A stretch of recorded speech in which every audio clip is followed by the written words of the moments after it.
Hey everybody, it's Sue. And Chris. And we wanted to do a 2019 wrap-up video. Ooh. They're always so spooky when you do them. I know, I love having a good spooky intro. It's always Halloween around here.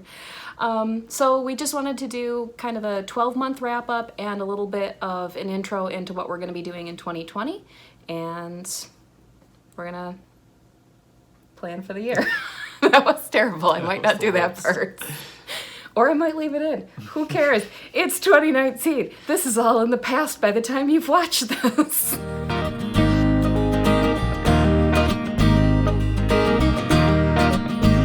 Alright, quick recap of the numbers for you guys.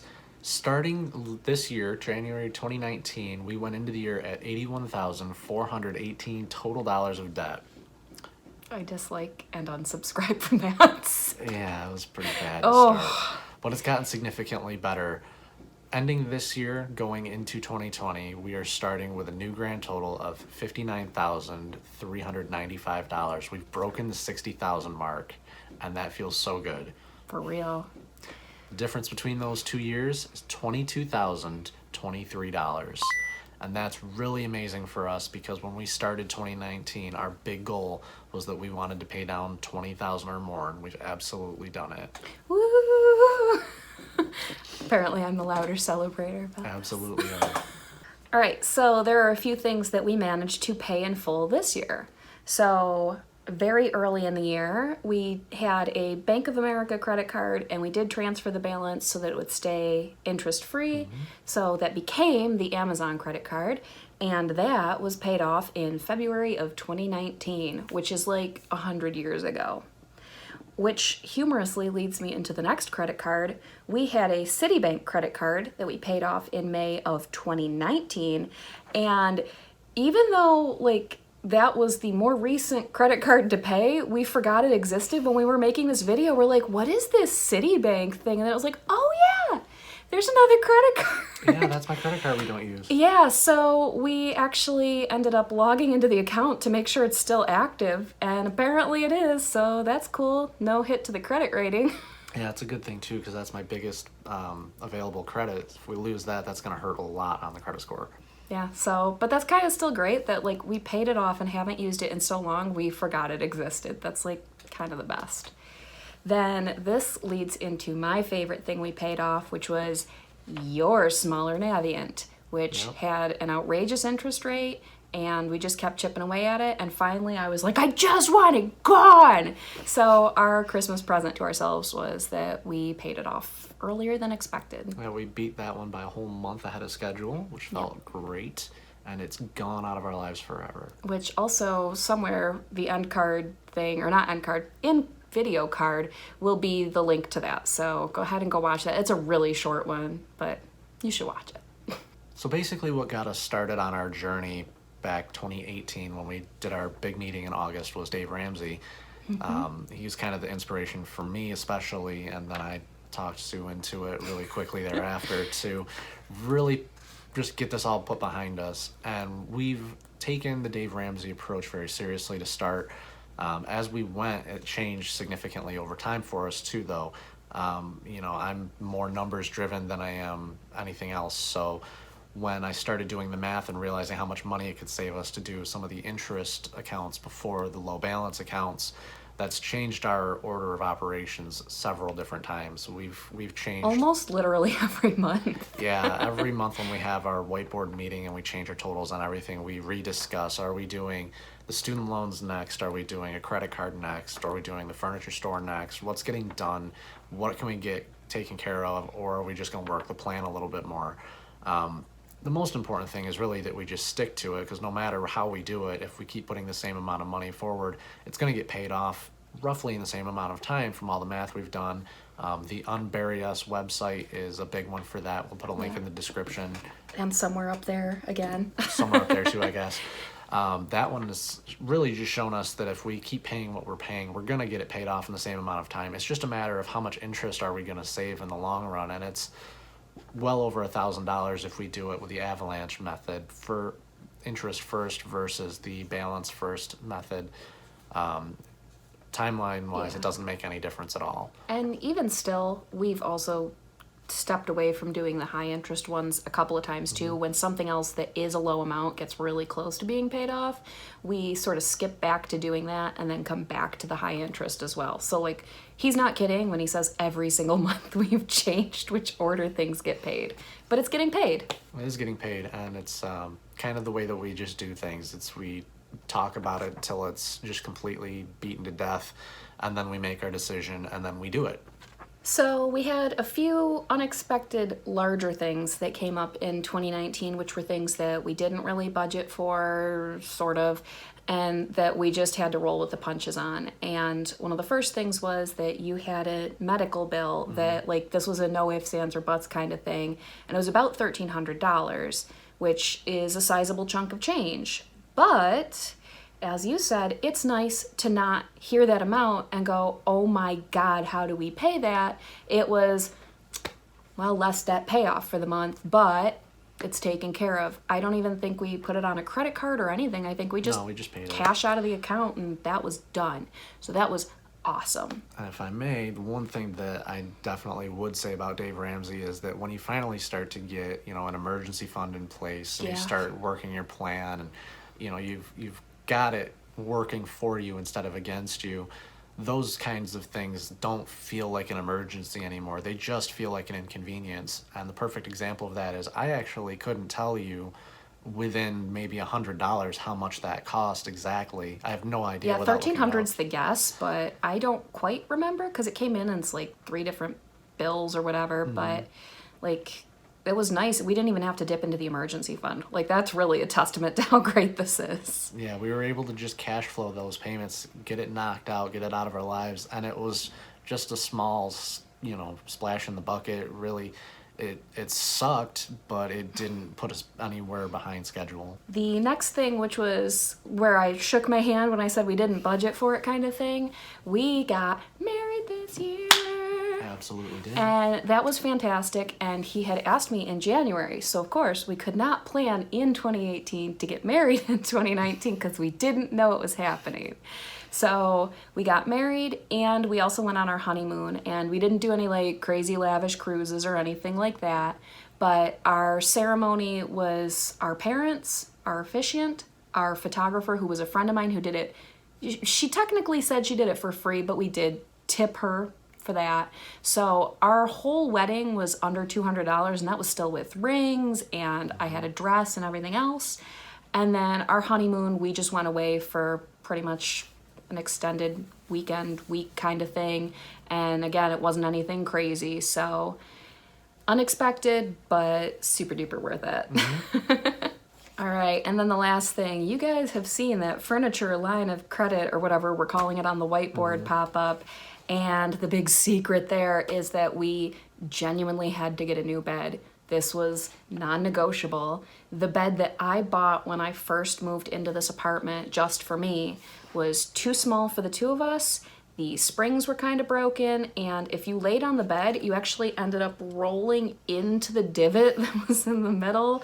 So it was not good. It was painful, and even though some people would say, oh, you don't really need a new bed, having a good night's sleep is good for your mental health. It's good for your productivity. It's good for like every aspect of your life. And so we just had to get a new bed. So that's what that furniture line of credit is to not just be exhausted, nervous wrecks all the time. I don't regret that purchase one bit. Yeah, I don't either. It's absolutely been worth it. And it is interest-free for anybody that is questioning that. It's interest-free, so it's not costing us any extra money. So make of that what you will. More than just the order of operations changed for us, though. When we got married, we added me to Sue's insurance plan. We were able to cancel mine. That saves us a little bit of money every month. Beyond that, unexpected miscellaneous expenses. That's a category in our budget that covers things that, you just don't know you need to plan for. Something like an unexpected state charge for the DMV or something weird, just little things that creep up on you. We started the year budgeting $50 a month for that, and we blew it out of the water the first 3 or 4 months that we had that in the budget. So we just had to up it Yeah. We could try to be more frugal, but really that category is not a matter of we're overspending on purpose or we're not budgeting carefully enough. It's just a matter of life gets in the way sometimes of your plans. Yeah. So having that category is kind of key for making the rest of the budget work. Yeah, it's basically like a pseudo emergency fund is what I would say. Is like it's, however much money we set aside. I think it's $180 a month, but it's however much we set aside every month that if it doesn't get spent, it goes toward debt payment, but it's purposely benchmarked to protect us from these random unexpected things that come up. So now that it's the new year, we are planning as best as we can for 2020.